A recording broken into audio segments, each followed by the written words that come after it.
Hello friends, beauty's bake and cook চ্যানেলে আপনাদের সবাইকে স্বাগত জানাই। আজকে একটা হার্ট শেপের কেক, চকলেট ফ্লেভারের, কিন্তু ডিজাইনটা হবে রেড ভেলভেটের, সেটাই শেয়ার করছি আপনাদের সঙ্গে। আমি প্রথমে রাউন্ড শেপের কেকটা কাটিং করে নিচ্ছি। এটা হার্ট শেপ বানাবো। একটা প্লাস চিহ্ন করে নিয়েছি, নিয়ে দুটো সাইড থেকে আমি কেটে নিচ্ছি। দেখুন পোর্শনটা কিরম হয়েছে, ভি শেপের মতো।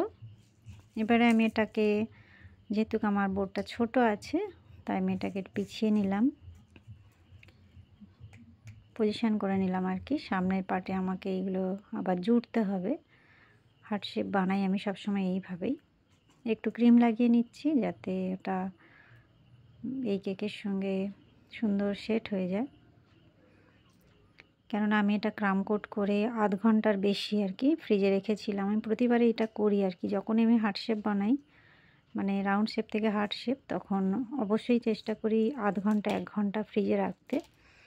তাহলে লেয়ারিংগুলো আর সরে যাওয়ার সম্ভাবনাটা থাকে না, সুন্দর একটা সেট হয়ে যায়, তারপর কাটিং করতে সুবিধা হয়।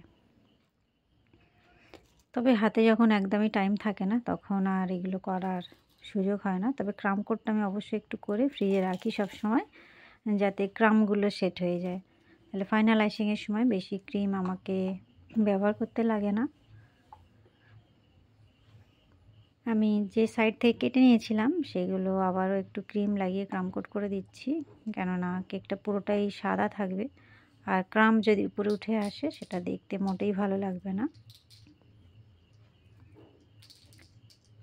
এই যে একটু করে ক্রাম কোট করে নিলাম। এবারে যেখানে জুড়েছি সেখান থেকে ভি শেপ করে আমি কেটে নিচ্ছি। এই অংশটা আমাকে এবার খেয়ে নিতে হবে, আর নয়তো ফেলে দিতে হবে, যে কোনো একটা। এই কেকের ক্ষেত্রে আর এটা কাজে লাগবে না। এই যে হার্ট শেপটা বানিয়ে নিলাম, এখানটাও একটু ক্রিম দিয়ে নিচ্ছি।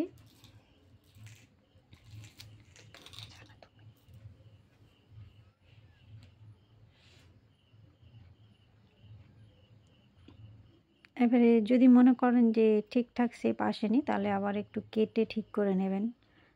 আমি এবার ফাইনালাইজিংটা করছি, পাইপিং ব্যাগের সাহায্যেই করছি, কেননা হার্ট শেপ বা স্কোয়ার শেপ এই কেকগুলো আমি যখনই বানাই, হাইট কেক, আমি সবসময় চেষ্টা করি পাইপিং ব্যাগ দিয়ে করতে কাজটা। এতে কি হয়, ফিনিশিংটা খুব তাড়াতাড়ি চলে আসে।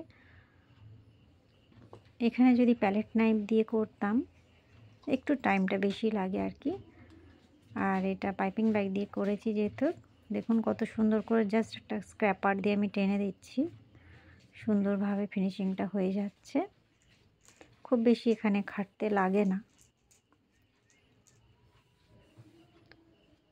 যেখানে যেখানে প্রয়োজন মনে হচ্ছে আবারও একটু করে ক্রিম আমি দিয়ে নিচ্ছি। কেক আইসিং করার সময় এই ধরনের স্ক্র্যাপার ব্যবহার করলে কাজটা সহজ হয়ে যায়। যদি না থাকে তাহলে কোনো এটিএম কার্ড বা তাস, মোটা কোনো কার্ডবোর্ড, এগুলো ব্যবহার করতে পারেন। আর উপরটা আমি একটা প্যালেট নাইফ দিয়ে ফিনিশিংটা দিয়ে নিচ্ছি। এখানে একটু স্পিডেই দেখাচ্ছি, কেননা অনেকটা বড় হয়ে যায় ভিডিও। আস্তে করে স্মুথলি এরম টেনে নেবেন, দেখবেন কত সুন্দরভাবে কেকটা ফিনিশ হয়ে যাচ্ছে, মানে ফিনিশিংটা সুন্দর হচ্ছে। যেখানে যেখানে মনে হবে ক্রিমের প্রয়োজন সেখানে আবারও একটু করে দিয়ে নিতে হবে। কেকটা চকলেট কেক, কিন্তু রেড ভেলভেট স্টাইলে হবে। কাস্টমারের এটাই ডিমান্ড ছিল, যে ওই ডিজাইনগুলো কাস্টমারের আর কি ভীষণ পছন্দের।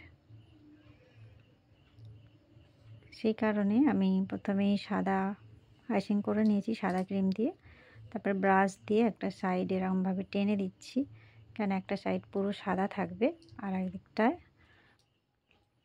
রেড ভেলভেটের স্টাইলটা করব, মানে কেকের ক্রাম দিয়ে অর্ধেক সাইডটা আমি ঢেকে দেব। এখানে আমি, আমার কাছে কিছু হোয়াইট স্পঞ্জ এক্সট্রা ছিল, সেইটা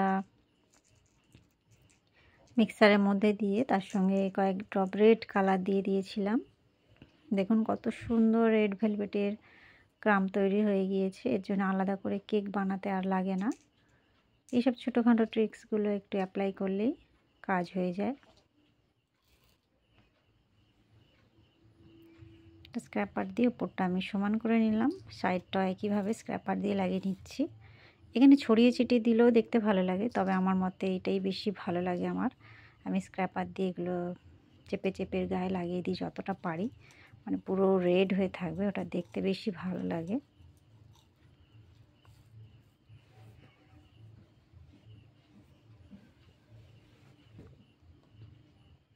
একটু টাইম লাগে এগুলো করতে, তবে টাইম লাগে বলেই জিনিসগুলো দেখতে সুন্দর হয়। আপনার কাজ যত সুন্দর হবে কাস্টমার ততই খুশি হবেন। একটু ধৈর্য ধরে কাজগুলো করতে হবে।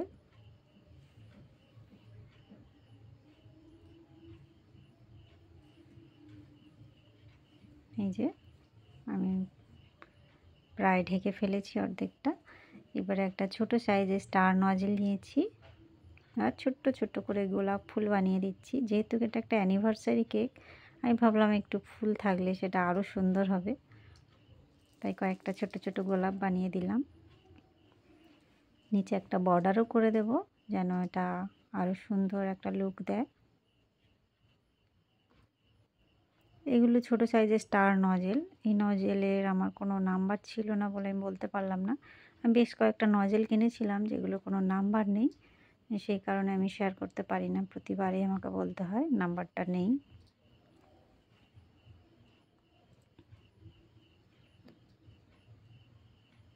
রেড ভেলভেট কেক আমি অনেকবার আপনাদের সঙ্গে শেয়ার করেছি বিভিন্ন ডিজাইন দিয়ে, এবং রেড ভেলভেট কেক আমি কিভাবে বানাচ্ছি সেটাও আমি আপনাদের সঙ্গে শেয়ার করে রেখেছি। আমার পুরানো ভিডিওগুলো সবটাই আছে, প্রয়োজন হলে সেগুলো দেখে নিতে পারেন। এখানে আমি নাম দুটো লিখে নিচ্ছি চকলেট গানাশ দিয়ে। যেহেতু জায়গা শর্ট ওই জন্য একটু বাঁকিয়ে লিখে দিলাম। আর কয়েকটা গোল্ডেন সুগার বল নিয়ে ফুলের উপরে বসিয়ে দিচ্ছি।